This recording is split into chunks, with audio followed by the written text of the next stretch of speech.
Hey guys, this time on Deep Junk, we are going to do the unveil here on Mr. William Robinson, Mr. K-7, his K-7 transport truck, the race car hauler, and its payload here, the Commodore, the Holden Commodore.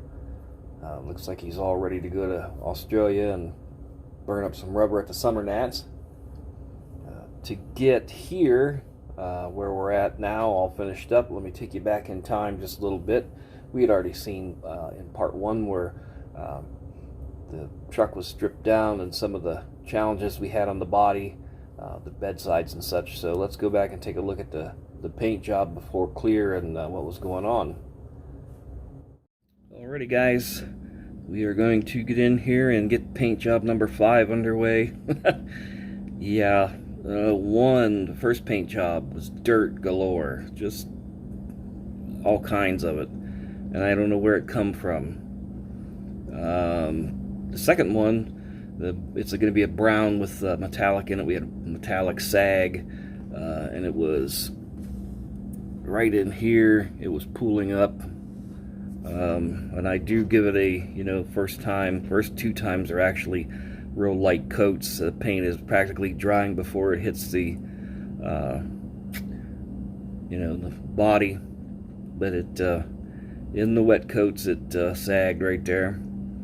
And the second two times I was not happy with it. It wasn't the standard that I hold myself to, especially if I'm painting for someone else. So number 5. Let's see if we can get her done.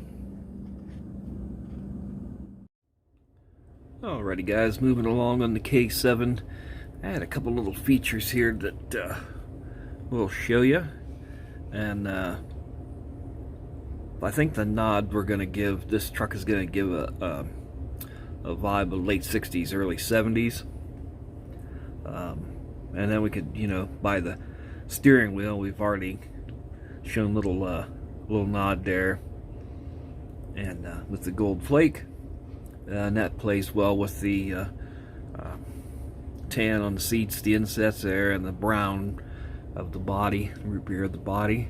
And something else we're going to do on the interior to give a nod to the late 60s, mostly the 70s, on our tool board right above it here. Oh, we've got wood paneling. Look at that. Wow. Nice.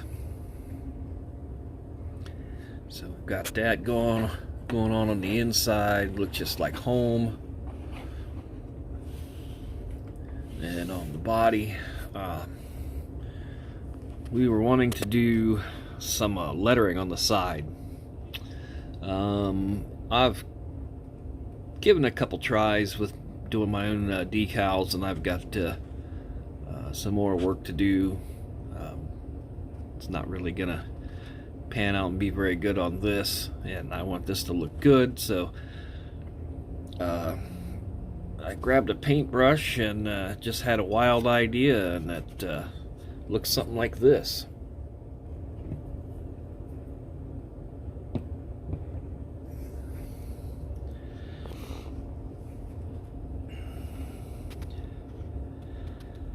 Deep Junk at speed in the wind. A little red, white, and blue behind her.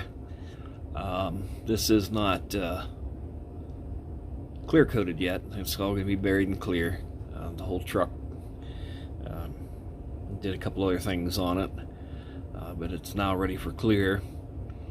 But yeah, in messing around with the decals, it just one thing after another, and I said, well, we could do something with all this empty space back here. So the lettering that he wanted on the side, we just moved it up in here, and I think thinking it looks pretty good.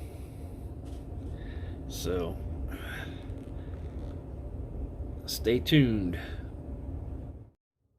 Alrighty guys, in its finished state, everything from the bed sides to all the casting lines that were in it, everything I did by hand. The bed, the bed tray in there, the gate, all those things were done. and that black stainless steel finish. I think that looks good, like a good tough, like you would see in a 4/8 truck. To all the goodies inside, custom steering wheels, the two-tone seats, the tool board, and our wood paneling in the back. We've got their polished horns up on there. The truck with that logo in the backside there, because of the decals not really wanting to come out for me. They were a little blurry. Having a big, eventually I'll get it. There's just not enough time to perfect it while while William doesn't have his truck. So that was just hand painted in. You saw that, and the wheels and tires, I just cleaned them up and Malto chromed the wheel and the actual hub of the axle there to look like a center cap, kind of finish it off.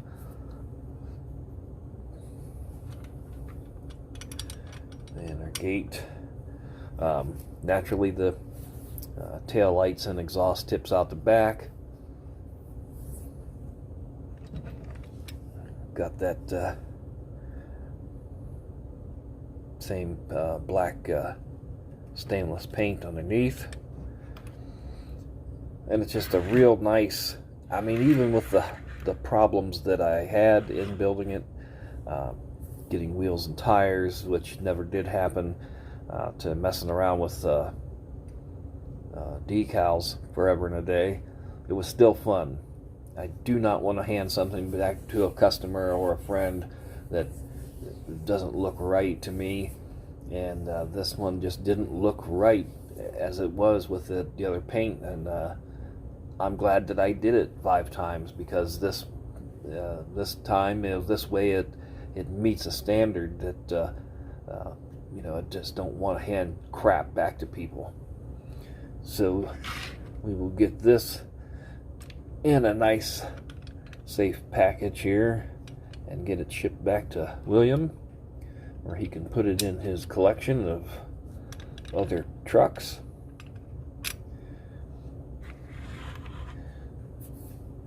So for 2020, guys, we've got some things already in the works.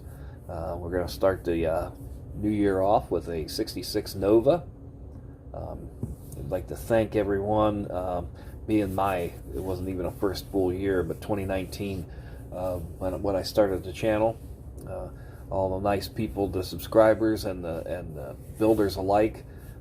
It's a hell of a nice community, really good people. I appreciate every one of you, and I look forward to seeing you in the next one.